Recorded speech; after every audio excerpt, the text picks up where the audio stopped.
I should be This able is to our second week. Oh, he's about to get started. Okay. Okay.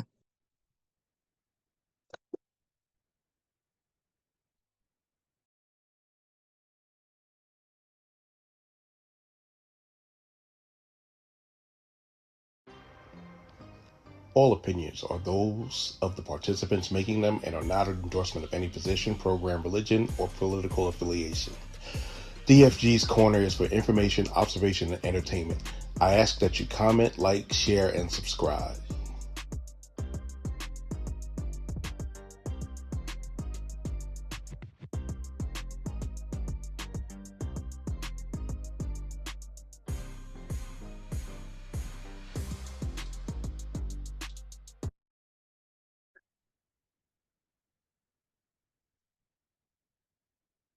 Welcome, everybody. This is DFG here from the 571, where I'm having fun and I'm doing things the way I do them. Welcome to my show. Today I'm going to be doing a show talking about parenting while Black. It's my other podcast where I'm talking, usually I talk about various subjects, but this subject is close and near and dear to my heart. It is parents with autistic children. I'm waiting on my guest to come on tonight, but while I'm here, let me tell you a little bit about me. I am a old dude from a long time ago. As you can see, I pledged Kappa Alpha Psi Fraternity Incorporated back in 1988 at Benedict College. Go BC, go Tigers. BC, you know. I have three sons, a 30-year-old, my 28-year-old who you saw in the beginning, and a 27-year-old. My 28-year-old has been diagnosed with autism. We found out, I was in the Army and we were in Germany when he was walking, everything was normal. Then one day he sat down, he was about 7 months old, and he just stopped doing anything. We thought he was deaf, so we went and got him tested. If you ever been in Germany, you know their medical system is, and I'm saying this because I experienced it, their medical system is 8,000 times better than it is in the United States. Just saying it, doing it, and that's anybody who's been over there understands Europe has a better healthcare system than we do. Well, anyway, found out that he was tested and we found out that he was autistic. Well, the wife and I did this and we was like, well, what are we going to do? So we delved into getting our stuff done and doing research. As y'all know, if you're in the Black community, you know we don't look at things the way I think we should. Maybe we do, but a lot of us, especially back in the early 90s when we were just realizing how big autism was, we got him tested. We got him in early intervention. He had a lot of problems with impulsivity. We didn't really want to do meds because we were like, we didn't want him to be a druggie. But as he got older and less and more impulsive, we found that medicine helped him a lot. It made him calmer and be able to think. At first, he was nonverbal for the first 10, 12 years of his life. He could say, right now, he has a speech pattern of about a 5-year-old, but his mind is a lot faster than that. He is very intelligent. He taught himself how to use computer devices. He learned American Sign Language, and he communicates with on joining me on the screen are two of my sisters who he affectionately calls them the aunts. First one is Chocolate Pearl, my favorite girl. She is my sister from the same Mr. and the same Mrs. Hey, introduce yourself, Chocolate Pearl. Hey, everybody. I'm sorry I'm driving, trying to make it home. I'm Chocolate Pearl calling you from the 904 Duval in Jacksonville, Florida, living life like it's golden. Thank you for having me on today. You always, you're not a guest, you family. on the lower end is my middle sister, my sister Kendra. We call her Apple. Go on and introduce yourself, Apple. Well, I don't have a fancy introduction like you and Chocolate Pearl, but hi, everybody. I'm happy to be here. I live in New York City. I don't know what else to say. Well, knowing that y'all been helping, y'all been helping me with mine as I've been helping you with yours. We just, family is family. If anybody's on, if you want to put in the chat box where you're listening in from, I really appreciate that. I'll give you a holla out. Still waiting on my guest, but while I'm here, we just gonna talk a little bit. Pearl, what is your experience with Daniel? I remember when he was smaller, he would try to, when y'all came to visit, he would always try to leave and escape out the front door. So somebody would have to, be by the door when he was younger. He was always trying to leave if he wasn't familiar with the area. But as he got older and I would come visit him, it'd be a different situation to where he felt scared of me, or he felt the authority. I'm not gonna say scared. He felt the authority of me. So when I spoke, he paid attention, or he scurried out of the room. He still somewhat does that now as an adult, but he understands everything that you're saying. But he chooses what he wants to listen to or pay attention to, or stuff like that.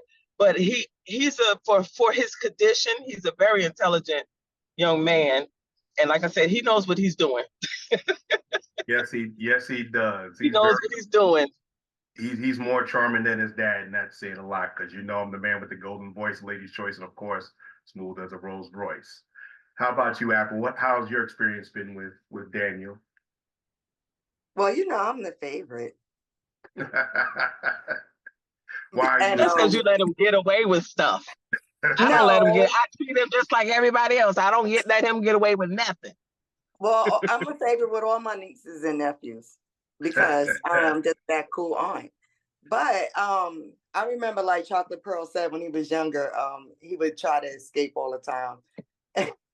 When he would come visit, like, he's off this, I'm done with this whole situation, it's time to go home.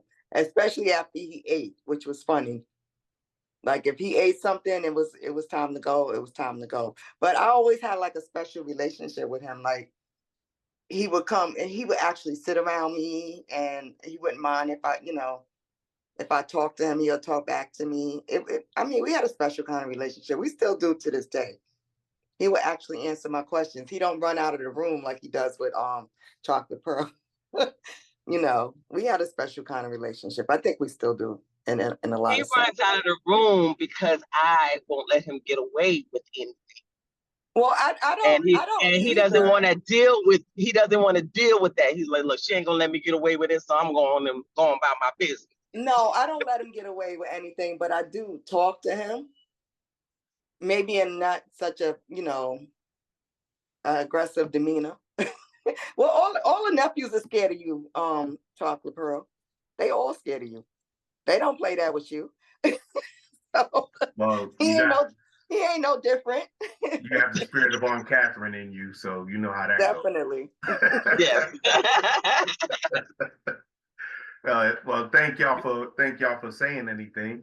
It's always good to know that being a parent of a child with disabilities or special needs is a challenge.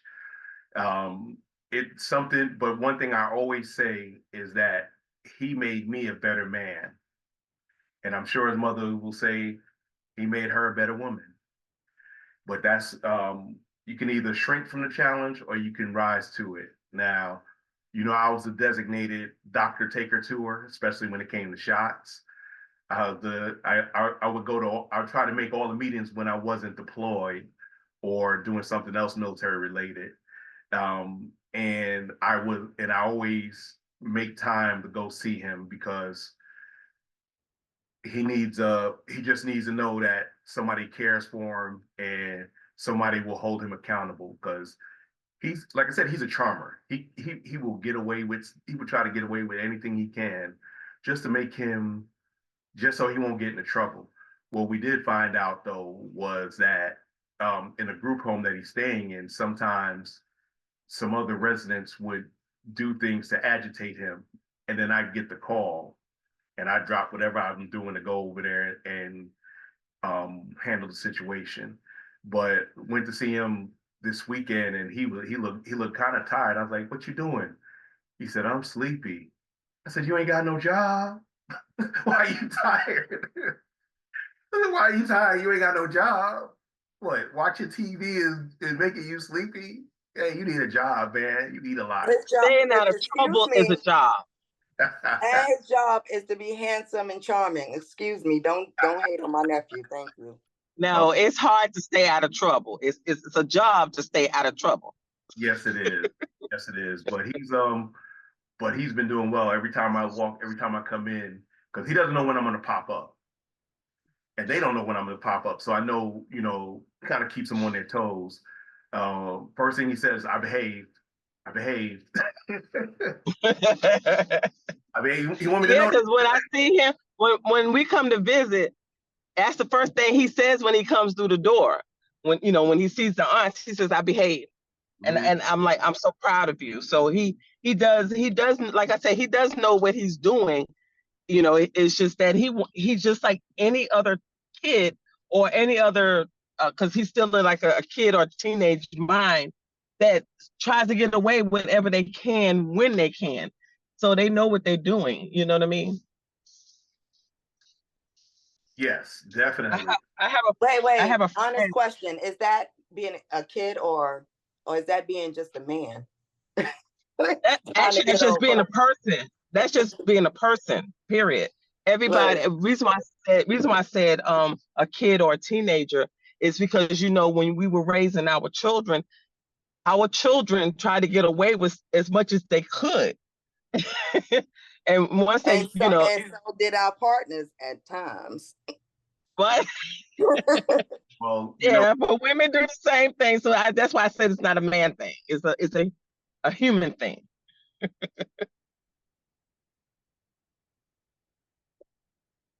but that's the thing, is that he's understanding he has limitations, but I try to treat him as normal as I can, dealing Yeah. dealing with him, and it's not it's rewarding when it's done right, but it's how can I put this? It's tiring when he's not in the best of moods. If he's agitated, his mother told me he's agitated, and then I'll go over there and knowing what to expect. And a lot of times I'm able to mitigate the issue with him being agitated. And I talked to him. I've done a few. If anybody wants to see any of my previous episodes of Parenting While Black, it's on my YouTube channel. Just type in hashtag DFG, it'll pull up. Andre Golden DFG, you can pull it up and look at previous episodes where I talk about the ups and downs of being a Black dad of a child, a dad who's Black, of a child with autism. It's not a rose garden, but it's not hell. Um, just knowing what I had to go through, what we had to go through. We had to do it separate. We had to do it together. I think overall that he's as good as he's going to be. And some days I do wish he was not intellectually disabled, but if it's and buts was candy and nuts. But the thing is though, is that he's very aware of his situation. He knows. One thing we did realize was that with the medicine, going back to what I was talking about with the medicines, he didn't he was on a medicine that caused him to eat a lot. we didn't, it calmed him down. So we didn't really know. We didn't do our due diligence in the full research. Well, what happened was he gained a lot of weight between the ages of 13 and 20. And then one day he passed out, and we found out that his blood sugar was at 700. And, if you know about diabetes, anything in the triple digits is bad, and anything in the high triple digits is really bad. And had he not gone to the hospital, we may have lost him. So it's a challenge to keep him from eating sweets. Hey, I like sugar. That's why I'm a little chunky myself. But overall, he understands, and I don't, when I'm talking to him, especially when I got to talk to him on the phone when I'm on my way. I don't sugarcoat it, because if you sugarcoat it or you talk off, he's not going to take it seriously. I said, you must want to die. And he's like, no, I don't want to die. I don't want to die. I said, then why did you do what you do? I don't know. I said, you just thought you can get away with it. But overall, like I said, his brothers had helped out a lot with him. Sometimes it was frustrating because they couldn't go everywhere because he was a challenge to handle. So I would take Andre and Randall on trips. Like, we went to Six Flags. We went to we came to you remember, Kendra, you remember we came to New York? When I came Yes, I do. and Randall, New York, that was like, it was a while ago. They were teenagers. And and I would drive Daniel up there every once in a while when I first moved to Virginia. But it was they actually understood later on as they got older. And you have to keep explaining, because your children don't always want to listen, but that doesn't mean they're not paying attention. And that's one thing I gotta credit my sons, because they sometimes you don't think that, and it's with most children, you don't think they're listening, but they're paying attention, because they want to see if you're fair and not they want to see if you're fair and not just holding favorites or anything like that.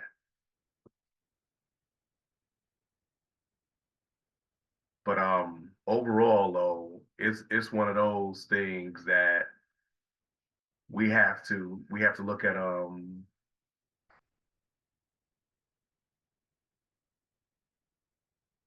Yeah, it's like it's just like we just have to be considerate, because what I realized is, once you find out you have a child with special needs, you can start seeing things. When I was, when my oldest nephew was born, and Chocolate Pearl and I were at lovely Benedict College matriculating, I was one of those. I was one of those old school, like my father, wanted to beat the mess out you, beat you to submission. But once I realized that wasn't going to work, I had to scale back the way I disciplined. So I did more talking. No, don't make no mistake. The belt was always in my arsenal, but it was a nuclear option. So I never really had to use it.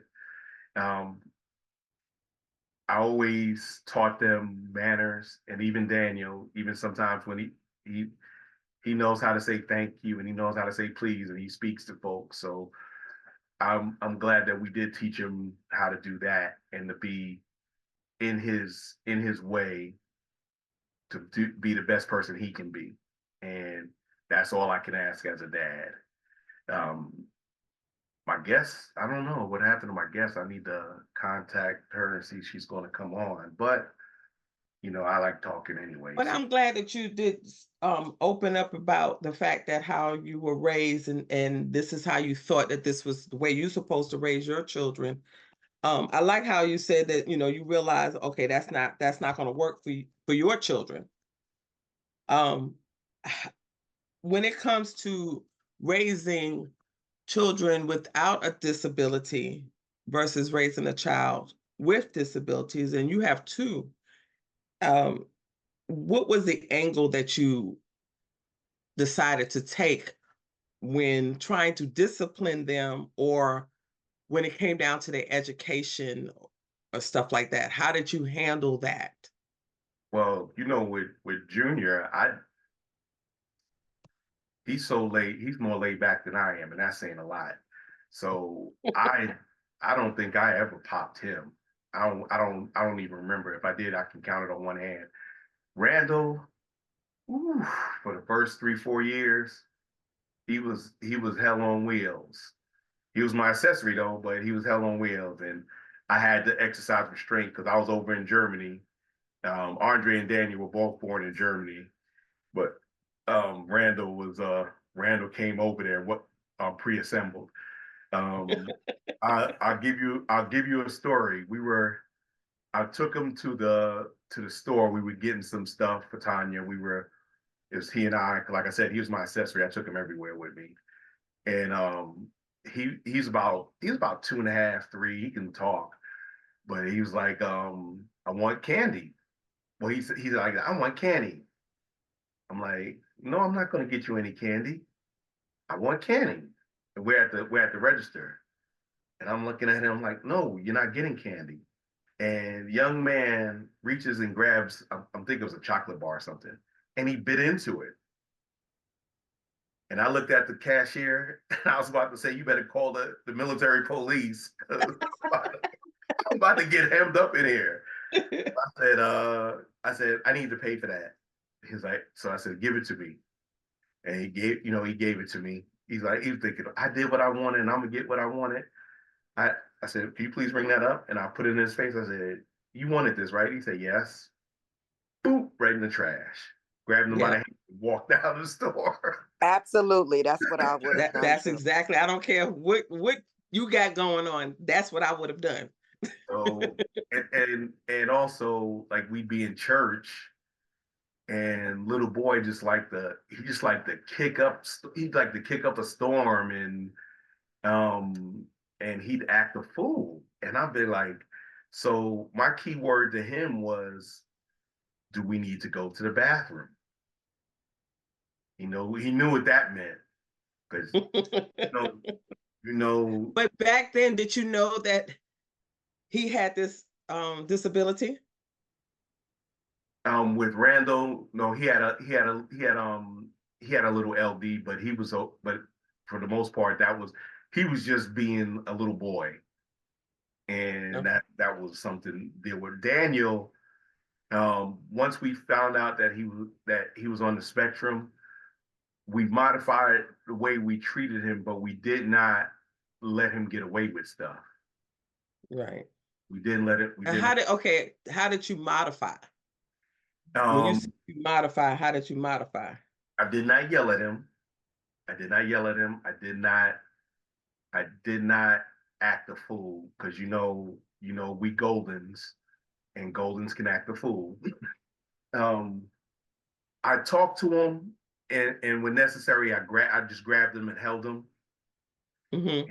When he was small enough to do that. As he got older, I had to like bear hug him, and like, right. I'm bigger than you. And most of the time, no, it was Daniel. And like now, I said, Daniel, do I need to come? And he's like, no, Dad, no, don't come. But I come anyway. You know how that goes. Yeah. But that's how I modified it. I realized I didn't have to be a terror to terrorize my children. I just had to be stern, right, and lead when it came time to correct, to teach, to train. And see, that's what, I guess that's where it came in with me being stern. When I would come visit, as he become a teenager, close to adulthood, I would go visit. And when I spoke with his mother, he would interrupt us in conversations because he didn't want me talking to her. or he wanted her attention. And so I actually had to be stern with him, like, no, you cannot talk to her while I'm talking with her at this time. And when we finish, she will come and, handle you or whatever. But I noticed if I went and had conversations with him, he would have the conversations with me and I talk to him, normal, like I normally do. And he would say, okay, and then he'll go back in his room and he'll wait. But Yeah. I realized that I had to be stern with him in order for him to not fight back or be aggressive towards me. If I had placed my authority in his face, then he knew not to try me on those instances. You know what I mean? Yes. We Yes. have a visitor on. His name is Davs McInnes. He's a friend of mine that he's actually a teacher who teaches disabled or I don't know what to call them, but With special needs children. special needs. There you go. He teaches that. Davs, introduce yourself.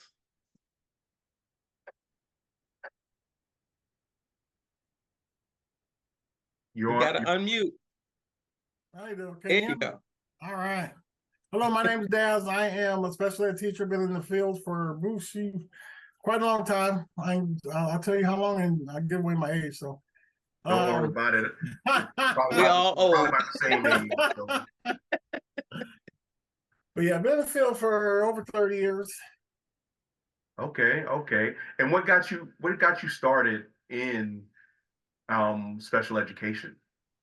Wow, actually it was way back in high school.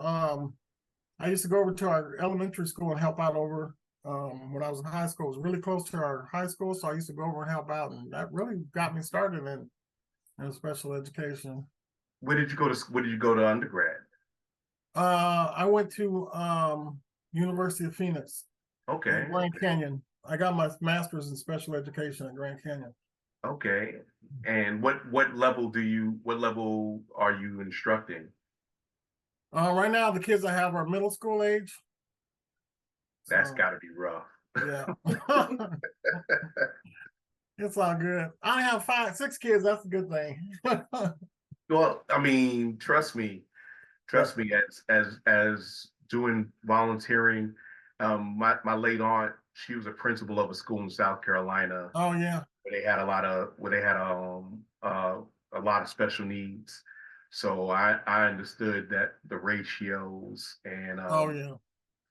And my frat brothers and I, we used to go there and be mentors and things of that nature. So we understand it, and dealing with my middle son over 4 states.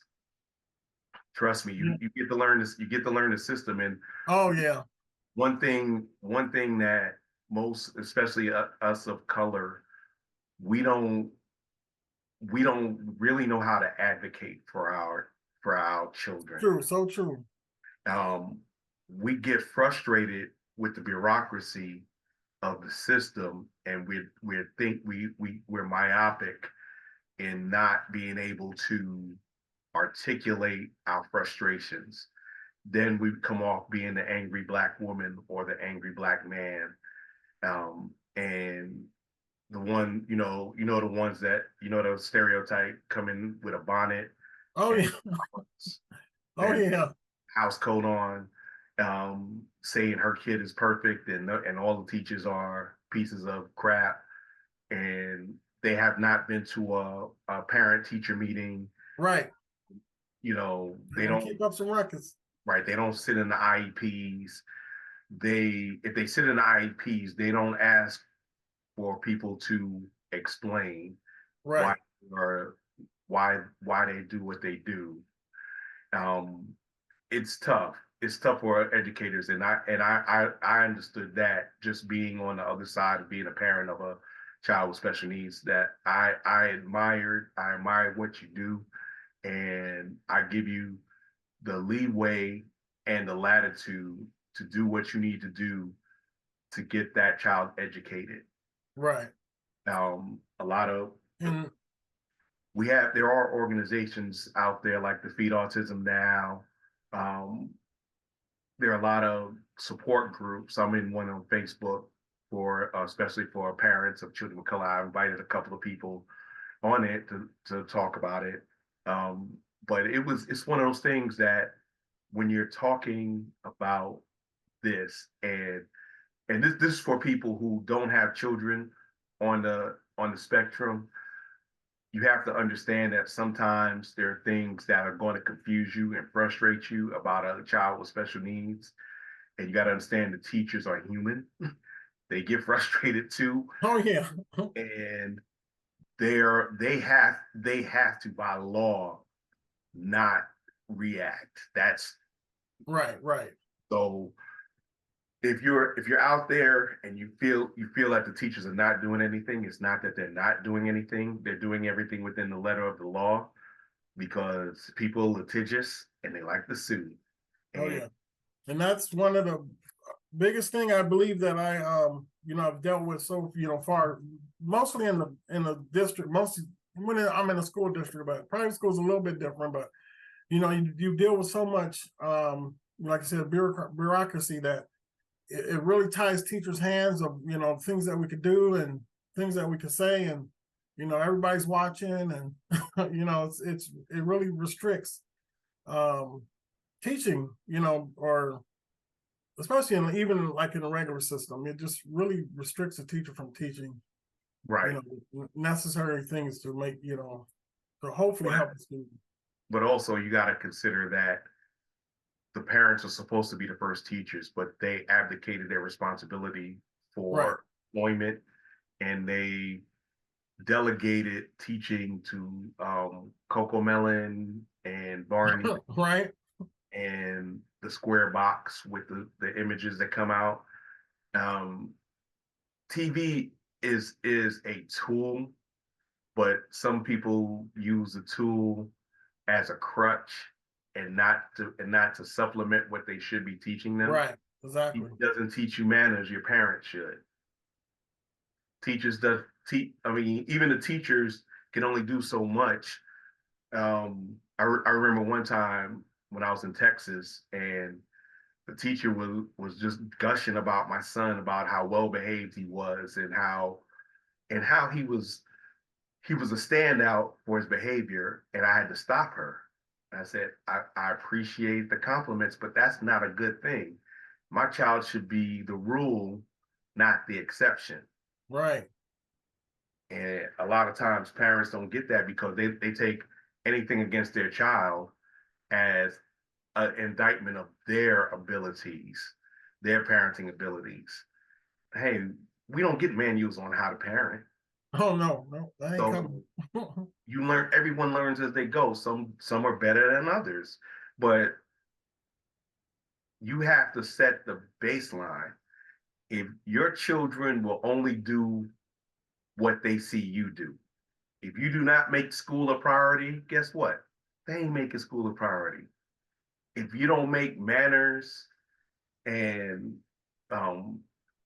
just being polite to people a priority, your children won't.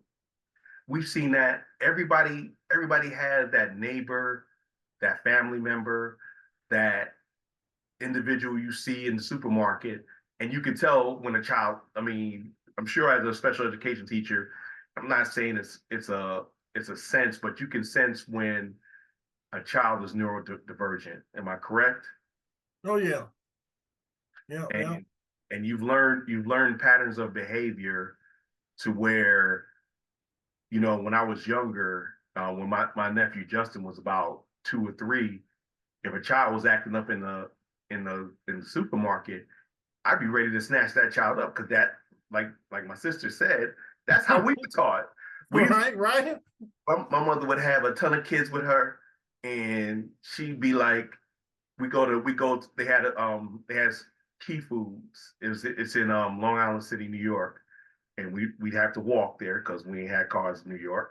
And before we went in the store, she put Apple in the cart. She'd have Farrah in her arms, and me and Chocolate Pearl be walking behind, and we had to hold on to one hand on the cart. And she said, "Don't look at nothing. Don't touch nothing. Right. Don't ask for nothing. Don't look at nothing.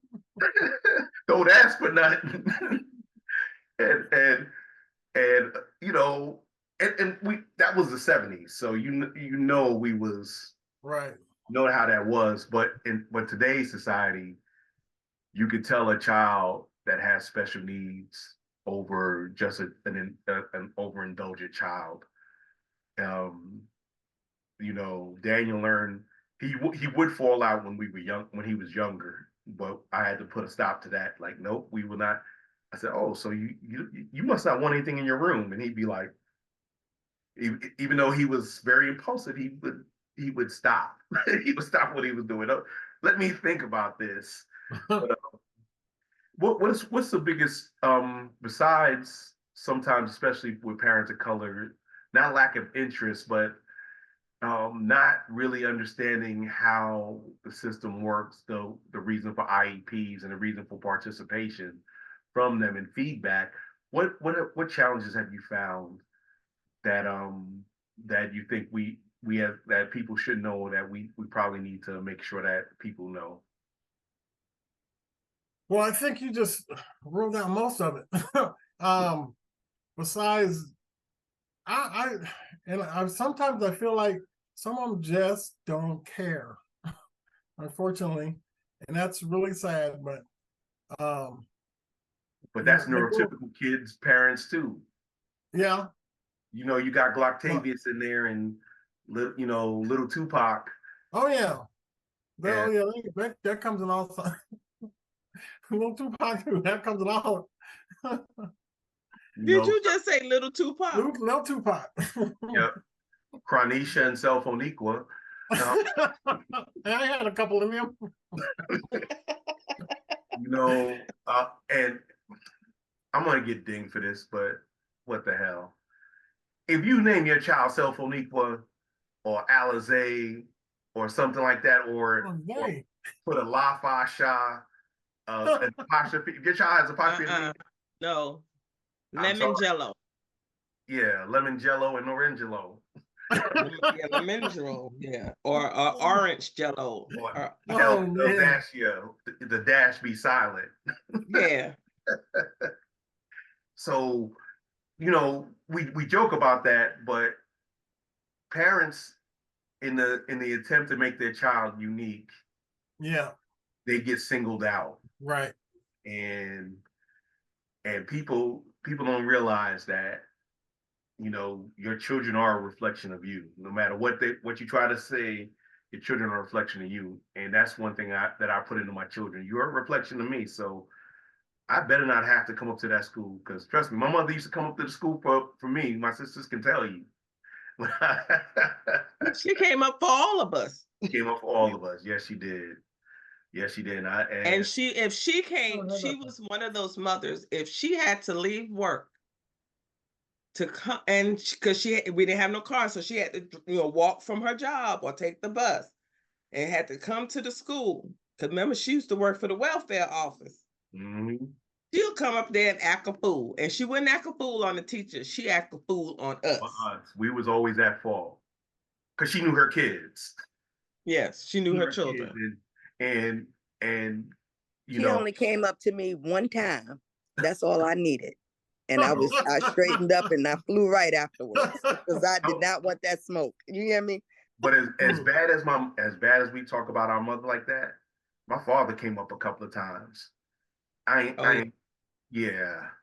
Now that was the man that you did not play with whatsoever. If he was always a happy-go-lucky type person, always help you, did a lot for people. But if he had to come for any discipline, he said if he had to take time to discipline you, he was going to discipline you. And he used to work third shift at the hospital. So he slept during the day. And if they had to call him and he had to come to school, it was when I was in Catholic school. I went to Catholic school for the first 3 years. I wound up getting kicked out, but that was just being a little ghetto boy with a little issues. But he would. I would. Whew, Oh, yeah, and that's another reason why I chose not to be as physical with my children as my father was with me. My guess she may be able to come on, but her son just had another seizure. Um, that it's okay, you know. Hey, parent first, parent first. That's hey, I'm with that. I'm with that. So tell me, Dav, what advice do you give parents of spectrum children of how to handle questions from the teachers? If you understand what I was trying to say. So question, well, I guess, yeah, it really would depend on the question. The biggest thing for, like he mentioned, the biggest thing for parents is really just, be involved. Questions get answered easier if you're involved. You know what's going on. Instead of just sending your kid to school, like you said, missing the IEP meetings. I don't know how many times I've been through that, and parent don't show up. Matter of fact, I just was supposed to have one last month. We just ended up writing the IEP without the parent showing up. It's just like act like you care a little bit, be involved somewhat. And if it's the IEP meeting, or come to parent night, something we do, because we do lots of stuff at the school I'm at now and at other schools as well. Just got to get involved with your kid. Whether they're special needs or not, really, but more special needs, because like you said, you got to advocate. That's the biggest thing, because if you're not there talking about what your kid needs, I mean, a lot of them will send them to school, and there's some stuff they do at home that they may not necessarily do at school, and there's some stuff they do at school they may not necessarily do at home. When the kids I work with, and usually anytime, just like you said, there's been a few times I've gotten some issues, because I talk to them, I try to talk to my kids like people. And I'm hoping the parents will, talk to them, don't belittle the kid, because he's got a special need. Try to treat him as a person. Even if may have to get a little loud. A lot of people don't like it, but once in a while, hey, sit down. Hey, be quiet, and then, again, just those, I think, are some of the things that, it'd be easier for parents to understand if they was to be a little bit more involved in what's going on, instead of just dropping their kids off. As a teacher, do you think that parents need to take classes in how to, I don't want to say handle, but how to maintain their lifestyle with autistic child? Oh, most definitely. If not classes, at least get into some groups. Get into with some other parents that have autistic children. Those are we have some of them, and those are some of the best parents that we have. Is the ones that are in groups that talk to each other and understand. One might be able to tell them something that their student is doing or their kid is doing, and those kind of things really help out. Definitely. Trust me, a support system is very important. Just want to let everybody know that my special guest has arrived. She had a little difficulties, but she's here. I would like to introduce to some, present to others, Miss Jessica. She's calling all the way from lovely Augusta, Georgia. Say hi, Jessica. You're still on mute.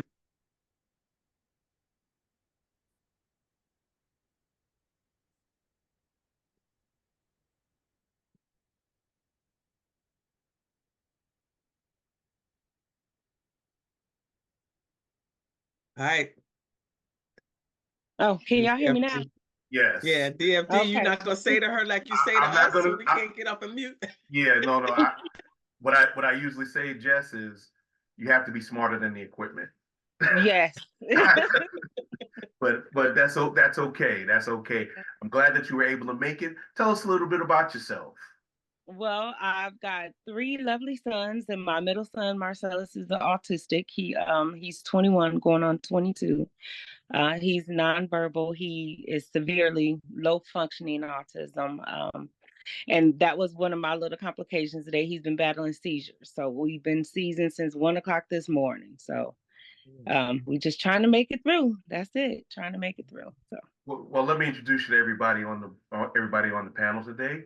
First, we have my favorite girl, the Chocolate Pearl. That's one of my sisters. We got my other sister, Miss Apple, and she's up in lovely New York City. Chocolate Pearl is in Jacksonville, and then we have Mr. David McInnes. He's a special ed teacher. We were just talking about how parents are the child's best advocates. Now, do you have an example of when you had to advocate for your son that you felt? every day, every day we are struggling with the school system now due to his behaviors due to the autism. And it's gotten to the point where I'm literally not working a full-time job because they're calling me 3 to 5 days a week because they can't handle the behaviors. He's got behavior coach, ABA therapy, and nothing seems to work. Any slight change with him triggers these behaviors, which triggers seizures. And once he has these seizures, he has combative seizures. So then we've had to get attorneys involved because it's like, okay, how can I live, how can I maintain if I can't even send them to school? And I kind of came in on the end of you guys talking about like having a social life or being in social groupings, but it's difficult when you've got a child that has such severe issues that you really are limited on what you can do. So we have to advocate because he's nonverbal. He can't say this is going on or that's going on with me. So I'm literally at that school, where's the behavior coach? Where's the speech therapist? Where's it? Even though he may never speak, we still have to give him these tools. He's entitled to have a speech coach. He's entitled to occupational therapy. He's supposed to have these things. So he can't say, Mom, nobody came today. He's got a one-on-one there that helps him. But if she's not there, okay, where's the backup person? And if there's not, then they're calling me. So it's a struggle. I have a question for you. Yes, ma'am. And I know my brother probably thinks I'm taking over, but he's used to this. Okay. Do you find yourself wondering because we were talking about this earlier about my nephew, that he knows what he's doing and he's just frustrated? So he's frustrated because nobody else understands him, or is he frustrated because he just found out there's something else wrong with him and he doesn't know how to express it, and because he can't verbalize, is that a reasoning why he's acting out, which getting him upset and stressing him out to cause him to have a seizure? Do you believe that that's what it is? Yes, I believe that any slight change, and he can't tell you, okay, I didn't like this, or this person may have done this, or I just don't like what's going on. He can't express himself. So the only way he knows to express is to act out, to have a behavior, to have a breakdown. Right. And when it gets so frustrating to him, then his body just reacts, and that's when the seizures take over. But I agree. I think it's a lot of him not being able to verbalize what's going on. He's probably thinking, why can't y'all figure out what I'm trying to tell y'all, or what I'm trying to say, and we as his family members, my other two children, we kind of can pick up and we notice the different things. I'll tell them quickly, what happened in school today? Then they're looking like, how do you know something happened? Because I know how he's acting. Something had to happen, and then, well, I wasn't in the class and I know, someone else was there. And I popped in so many days, and it's like, okay, who are all these people? And this is why the triggers too many people around us, and where are they? What are they doing? Why are all these people in the classroom? These are triggers for him. He's used to maybe 1 to 2 people. And if you go in there and there's 5 or 6 different people, that is way out of his element, and he's going to react. That's what a reason why I asked you that, because I know with my nephew, DGF's not the right name. I just can't stand his name. I can never remember the letters. Feel good. But I can He was remember real good. when my nephew, he would act out, and a lot of us at the time didn't know why. We just, thought it was crazy. But Mhm. when I guess so many ways of him acting, we started learning his disabilities and how it works. And like you wasn't on earlier, but I was saying that with me, the difference between me and my sister of how we react to Daniel is I treat him just like anybody else. If you're doing something wrong, I'm gonna tell you, Yep. and to the point where I established that with him to where he knows Auntie don't play. But Yes. you So also got to remember that. I'm not even going to deal the cards because she don't play. Well, But you also got to remember, I worked in the population, so I have tools that you may not have, and right, I know how to communicate better with the population, and that's why I have a different relationship with him than you do, because I've worked in that population. I know. I try to look for signs for triggers and things like that to try to avoid it. And maybe you right. didn't know to do that. So And that's Well, de- that's and that's since I one. didn't have to do that because he would go to the other room. right, de-escalation is He ain't deal with me. is an art and a Mhm. Yeah. skill. Um, So do you And you think that also got to remember, like she was saying, um, as advocates or people that work in the population or have family members, um, we get frustrated, but we got to realize that they get more frustrated because they're right? unable to communicate, some of them, um, and they don't understand why we don't understand what they're trying to convey. Mhm. So if you take it from, if you empathize with that, okay, if I was in this position and they're treating me this way, and I'm trying to let them know that this is what I want, this is what I'm trying to tell you, and they're not getting it, of course it's going to come off, maybe with a little violent or disagreeable or what have you. It depends Right. on the individual. So it kind of stunts back to where I was talking to Dab when I was asking Dabs that do you think that parents need to take a class? I like the fact that Jessica, you can recognize when your son is in trouble Mhm. and he couldn't verbalize it. So you can tell that something happened. Unfortunately, other people couldn't. But there are parents, and probably Dab can back me up on this. There are parents who just don't care or just don't want to deal with it, and they send them to the school and let the school deal with it. And that puts on extra stress on that child as well as the educator. So I personally think that once you find out that your child is in this situation, that whoever is telling you this, instead of giving me a pamphlet of what medications I can put my child on, give me a pamphlet where I can go to a class so I can figure out how to communicate with my child better, or I can communicate with the educators and ask the right questions so my child can be taken care of properly.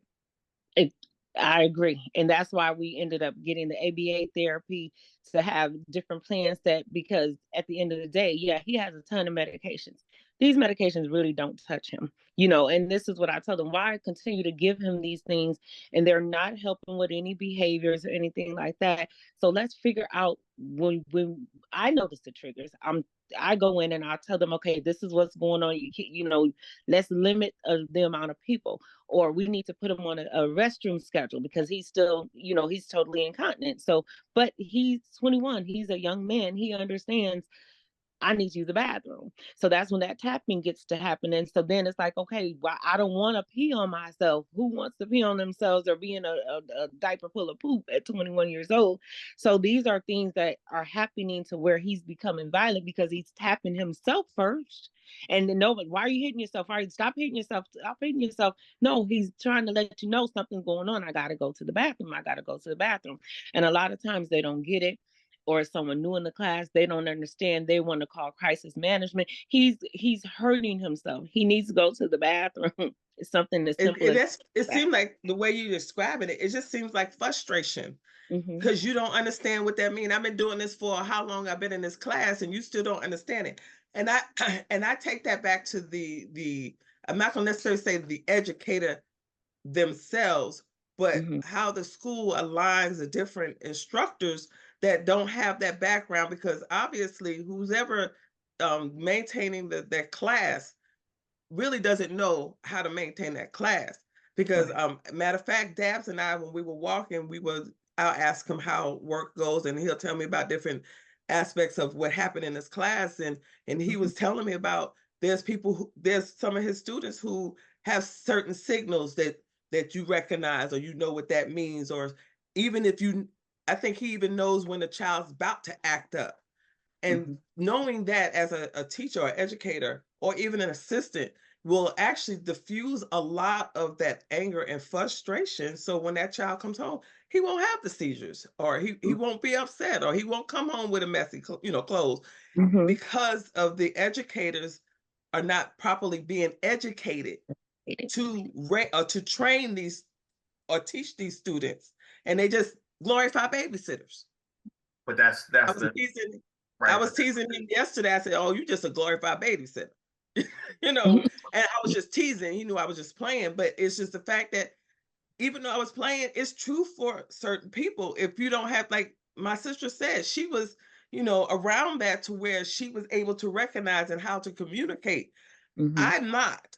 But even though me and my nephew, we do have a certain communication, I do speak with him. We do have a conversation, but he knows that he don't come around me because he knows that I'm not going to let him get away with anything.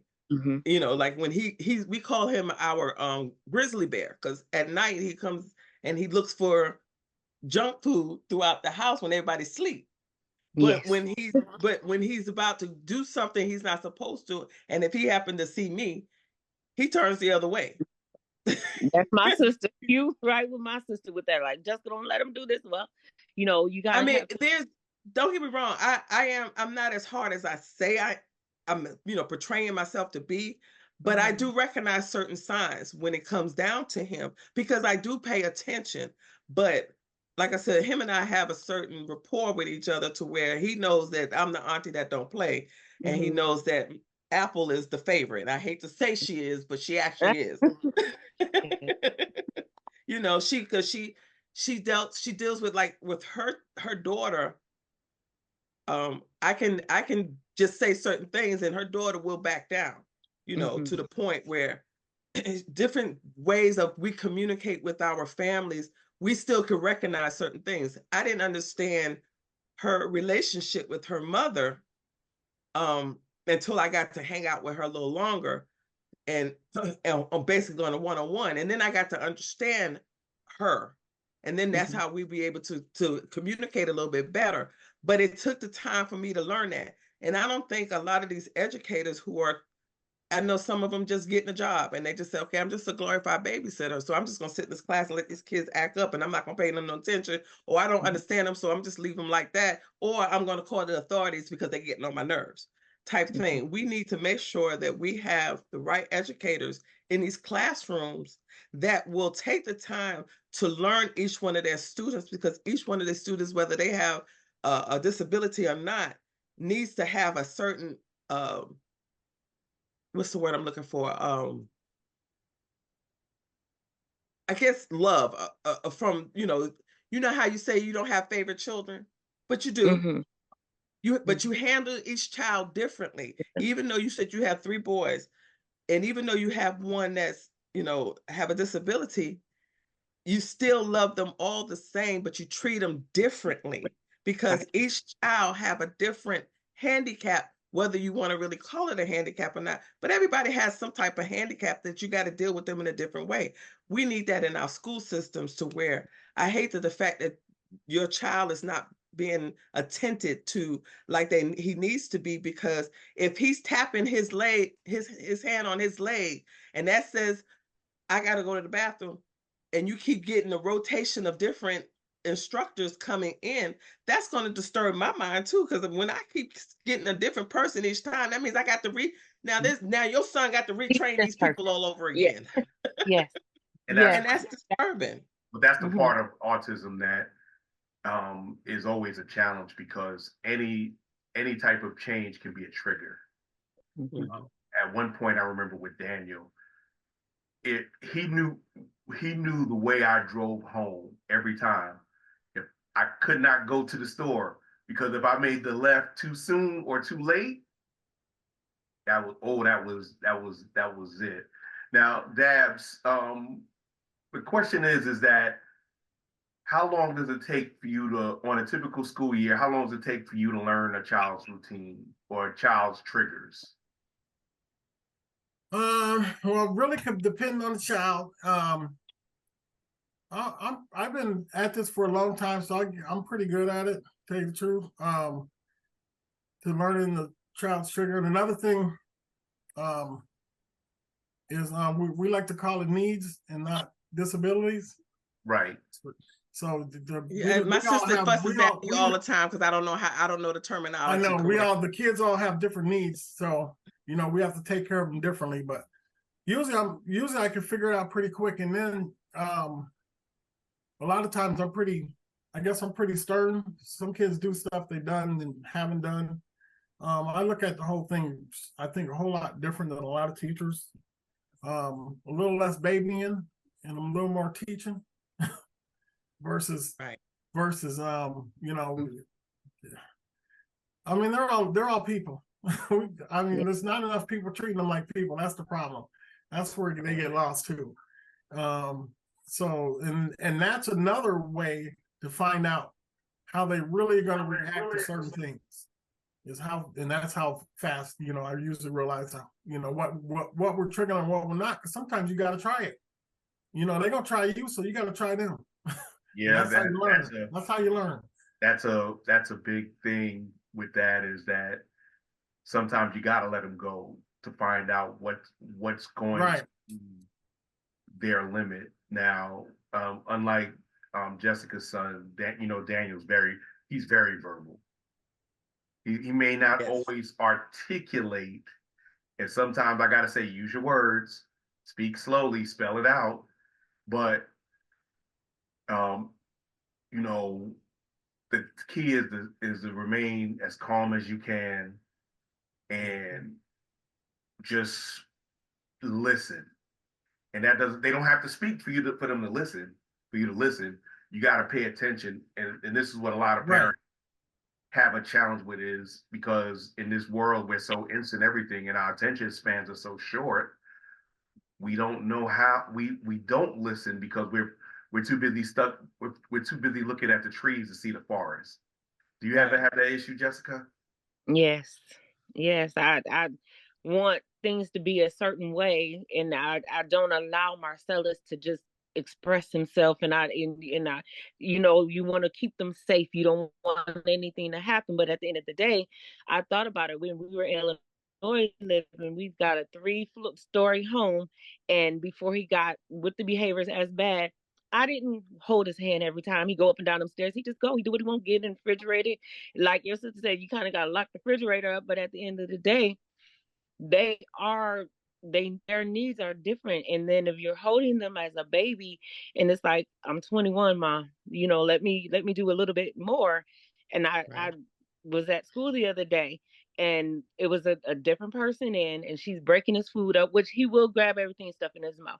So you have to break it up, but she's hand feeding him. And I said, why are you feeding him like that? Well, I didn't know he could feed us. You just put it on the plate and break it up and let him eat. Yeah, eat, So that's the thing. You always, that babying part, no, he's 21. Let him feed himself. He'll eat it. He may not be able to put it on a spoon and put it in his mouth, but that fork, he can get that and get that piece of meat on that fork and put it on his mouth and eat, And a lot of times even me, you tend to want to kind of do things for them, and they don't really need us to do everything for them. They, do a lot on their own if we just give them that opportunity, So that's, every child or young adult that has, a different need, every need is totally different, and Marcellus understands everything. He's nonverbal. He can't tell your secrets, but believe me, he know what you're doing, so it's like, you got to be careful because he may repeat that. And it's like, where you get that from, boy? But then he understands so much more. You'll do something and you'll turn around and look, and why is he laughing at you? Because he knows what's going on, and he's laughing and probably saying, y'all think I don't have a clue, and I know exactly what's going on, but I just can't communicate it. Well, that's the thing when my brother was saying about the differences in my nephew's speech and his learning, that he actually taught himself how to put cars together. He took it apart and he'll put it back together, or he taught himself how to use a computer. He posts things all the time, so they know what they're doing. It's just that you as an educator need to know how to understand him without disturbing him. If I'm saying that right. So that's about that. That's accurate. And most and I'm going to say most people in the special education field are dedicated, hardworking professionals. You got a few that are just there for the check, but for the most part, they're hardworking, dedicated individuals. But like I said before, they're people. Right. They get like you get frustrated, like our children get frustrated. They get frustrated, and we have to be able to understand that sometimes they're not going to give you their best is not going to be good enough. But that's a part of being human. Some days we can do everything right and still not get the result we want. It's just intensified because we have a child with special needs.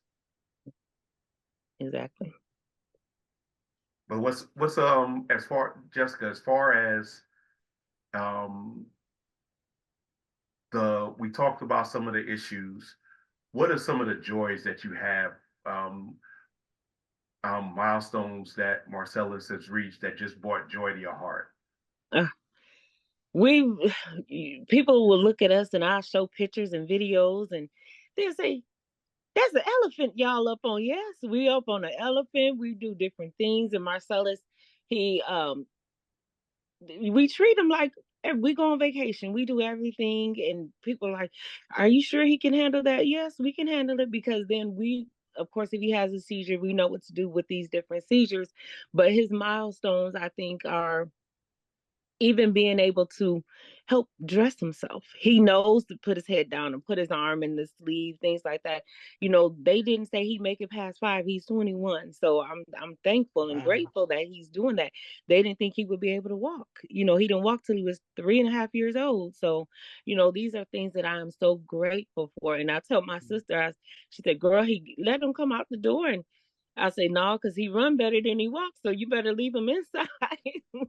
He shoulder too. So yeah. So yeah. And at least he doesn't totally disrobe when he has. Yeah, I was just about to say that my nephew don't like to keep no clothes on. He know how to dress himself. He just don't want to put no clothes on. They don't like to keep him no shoes, no clothes. Yeah. In the middle of the night, though, my cousin told me he was in St. Louis. That's the only person that's actually able to keep him. And I know he's safe. He's got him because he's got an autistic son as well. And he joked with me and says, Marcellus was in the middle of the night walking through the house, and my wife yelled, "Michael, what's going on? What's that?" Marcellus running through the house, and Peter up, and I said, "Oh, Lord have mercy, he was naked." So I think that's something they all like. So my nephew, he disrobed while his mother was driving. Oh goodness! Yeah. She had to pull over and make him put his clothes back on. But it's just, I guess that's just a restraint. And if we can get away with it, I probably would too. Yeah. I know my sister Apple, if she can get away with walking naked in the street, then she probably would, because she don't like clothes either. And I want to say he probably was hot. Yeah, and that's something they can control. They figure they can get out of them clothes because they can take them off. So that's something that they have control over. So that's something that I think that they enjoy doing, because they know, well, I've got control over these clothes. I'm gonna take them off. So yeah, that's the thing. Go ahead. Dabs, have you had a student that had to disrobe at any time? Oh yeah, all the time. So they fully disrobe, or they just partially? We got one kid, whenever he goes to the restroom, he disrobes completely. Yeah. And he sits I know some adults that there for half an hour. Yes. Yeah, I have some adults that cannot use the bathroom without completely disrobing. Yeah, completely. But they don't have any needs. Dabs, does your school have quiet rooms or simulation Yes. rooms? Yeah. We found those to be like, oh my gosh, they were godsends. Oh yeah. Yeah. You need them. Yeah. And we're fighting to get this at Marcellus' school because they don't have that here. When he was in Illinois, they had it, and his current school doesn't have any quiet rooms or rooms just for them to get away. They have nothing, and it's terrible because Marcellus is in the class alone. He's got one young man that comes in 2 hours a day. Other than that, with his behaviors being so severe, they literally have given him his own classroom. And they said, well, this is kind of like you want, because it's not, because he's still in the same room. He needs to still interact with other people. Right. Mm-hmm. Mm-hmm. And he's in these 4 walls alone. So then they'll take him out and let him walk in the hall and do different things. But okay, now he's in, because there's general ed students at the same school. So the bell rings, that's a trigger that's setting them off, because that bell is ringing. Then these kids are on the hall. I said, you guys, it has to be a change. So I've been trying to get this implemented. By the time it gets there, he'll be out of the school system, but at least they'll know this school needs. I know. Is there not any private special needs schools in the area? There is one, and I visited twice, and it's Georgia's awful when it comes to special needs. Georgia and South Carolina add that most of the Solid South does not put resources in for special needs. As far as a quiet room, I know in Texas they made a corner that was a quiet area. They basically made a giant tent, soundproofed it, and had no light in there, and it just had soft stuff in there. So when Daniel would get agitated, they got him to that room, and it was in the same room, but it was a different atmosphere. Right. It was able for him to decompress. Yeah. We used to have some of them with a little century room. It don't have to be big. Right. Mm-hmm. Exactly. And I've been told them that there's a closet area there that has storage stuff in it. Take all this stuff out of here and just get it padded, make it equipped enough, just that literally he's the only one in the room, so it wouldn't need to be very big at all. So but I'm struggling. Do you have a support group to where y'all can basically, and I'm just using ghetto terms, gang up on the administrators and say, look, we need y'all need to do better with this education. I'm sorry, I'm cold. I won't turn my heat on. I'm in Florida, so there's no sense in me turning it on, even though it's cold. Gang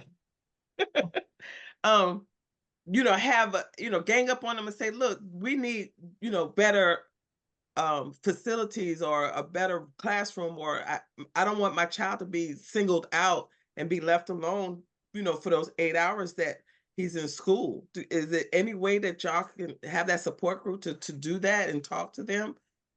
I've had to find my own support team, and I didn't know I was legally supposed to have a parent mentor for his special needs, the entire time. This is the last year in school. I'm just finding this out about a month and a half, 2 months ago, that I was supposed to have a mentor guide me the entire time to help me. I didn't know this.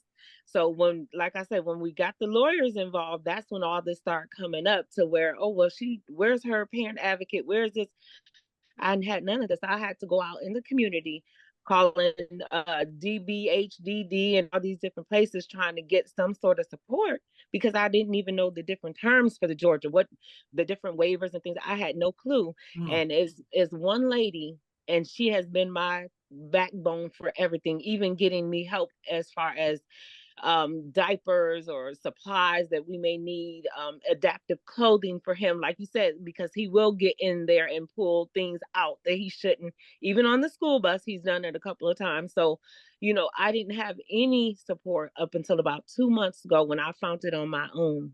And I said, it's terrible, because now that I'm not working full time, I do have that luxury to say I can get on the phone when he is in school and they're not calling me. I can get on. I can try to do this, try to do that. But what about the family members or parents that just don't have that? Right.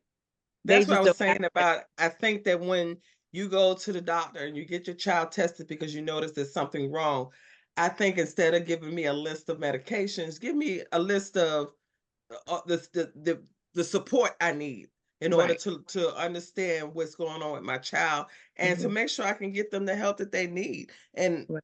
I just hate that hearing this that they don't have that, because bad enough, and then I can see it depends on the community that you're in. Bad enough you have problems with children who don't have any special needs, that they don't have the resources to help them. But Mhm. we need to do better. Y'all sitting there worrying about giving me this extra stimulus for this and that extra stimulus for that, and or you spending money on this and you spending money on that. Spend the money in the right places. We need these kids to be educated. The teachers are paid terribly Mhm. across the board wherever you go. They Well, paid terribly. kids don't vote, so they're not going to get money.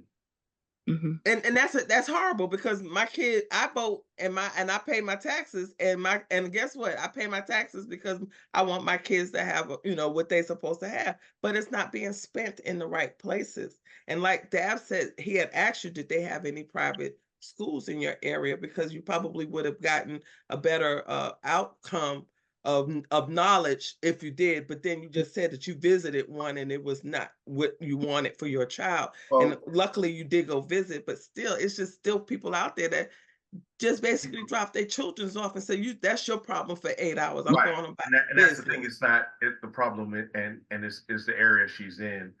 The educational system in Augusta, Georgia, Richmond County is not exactly top tier.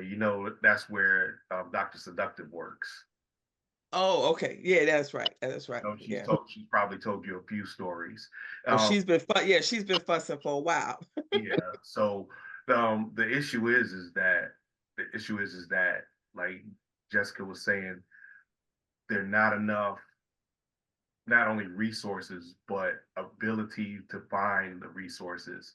There's no central office in Richmond County that handles that steers you to the right people, to the right services.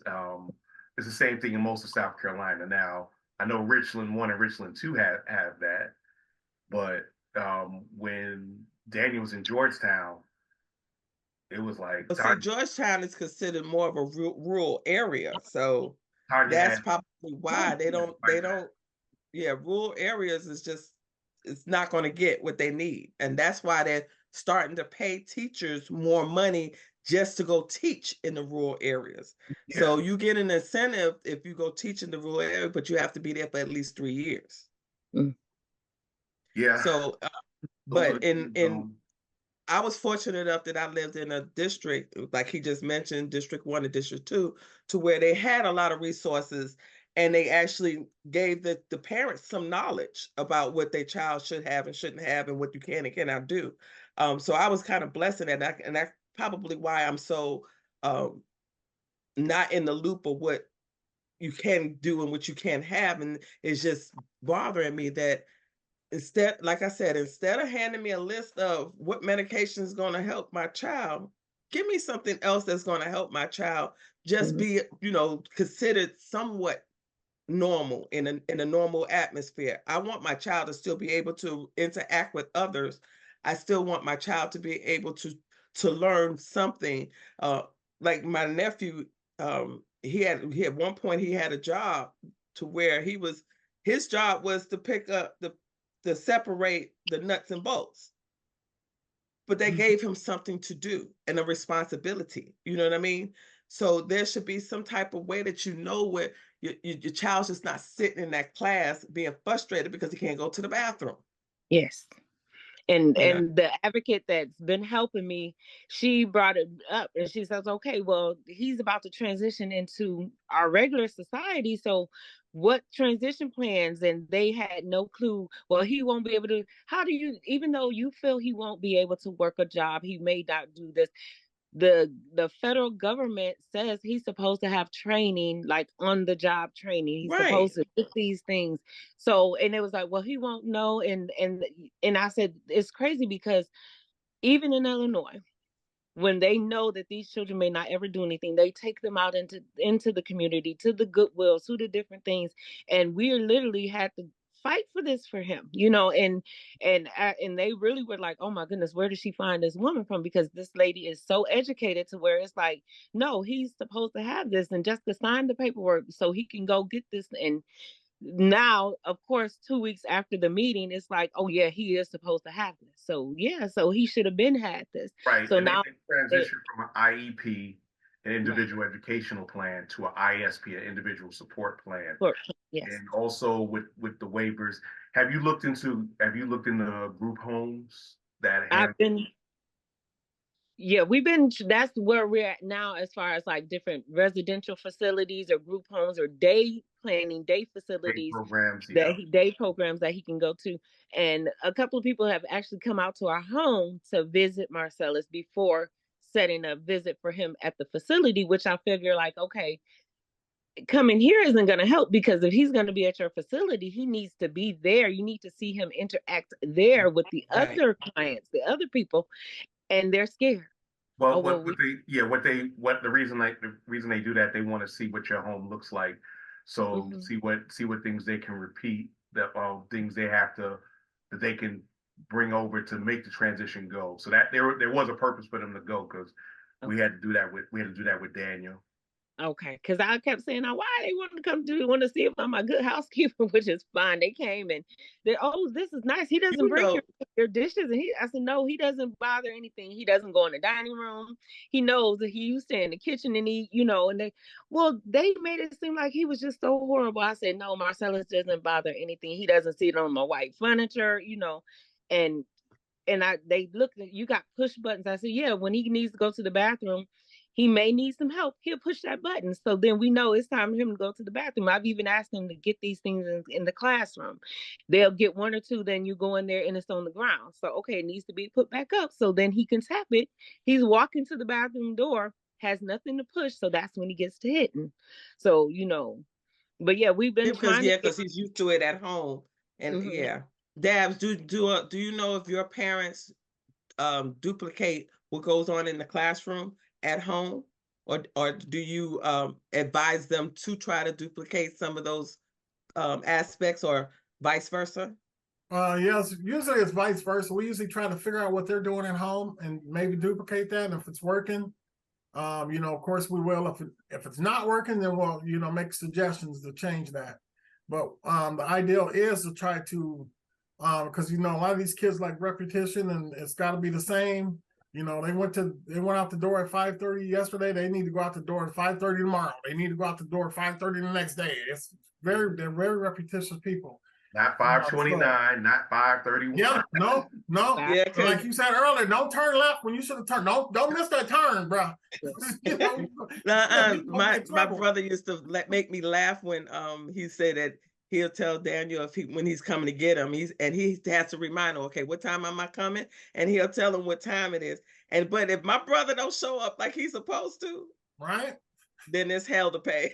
Yeah, and that's one thing I learned as a parent, is that mean what you say and say what you mean. If you're gonna, right.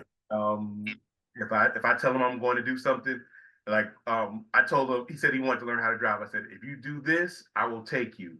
He did what I asked him to, so I took him. Of course, he wasn't going to pass the test, but look, I had to. You kept that consistency. You kept your promise, so that way he keeps the trust with you. He still trusts you. You said you're going to do something, do it. And that's one thing I learned about a lot of people with needs, that if you tell them something, they're going to hold that to the Bible. Okay, you got to do it. If you don't do it, then it's all hell gonna break loose, and it disturbs the aura for stuff like that to happen. So I'm with you on that.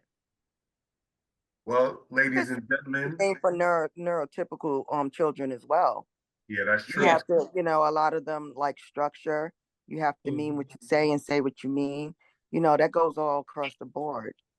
Yes, I agree. I definitely agree. But on that note, ladies and gentlemen, we're gonna bring this show to a close. I appreciate you, Jessica, for coming on. I know being a parent of a child with and understand he's a legal adult, but he ain't grown. He's still young.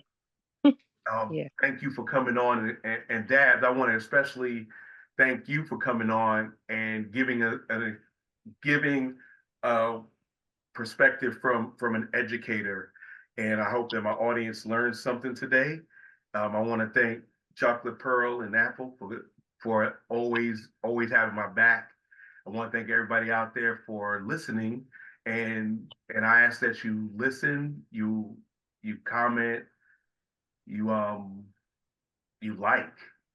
That's the And only way I can get subscribe. this message out. I'll put out another message, and we'll do another DFG's Corner, Parenting While Black. This is DFG, and I'm going to say good night.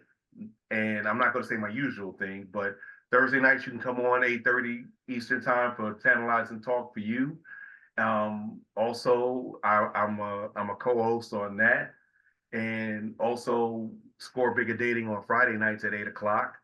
Join Razzle Dazzle, Chocolate Pearl, and the crew as they have a good time and fun. ScoreBiggerDating.com. You can find that. Pull it up on Facebook. They'll give you the link. And It's also on YouTube. It's also on YouTube and yeah, Facebook and YouTube. And as you can see, the picture of my youngest son, that's I call my clone. That's part of my exit music, and I'm going to start playing it now. So y'all have a great weekend, a great week. Keep the smiles going. Thanks, Dad. Bye-bye.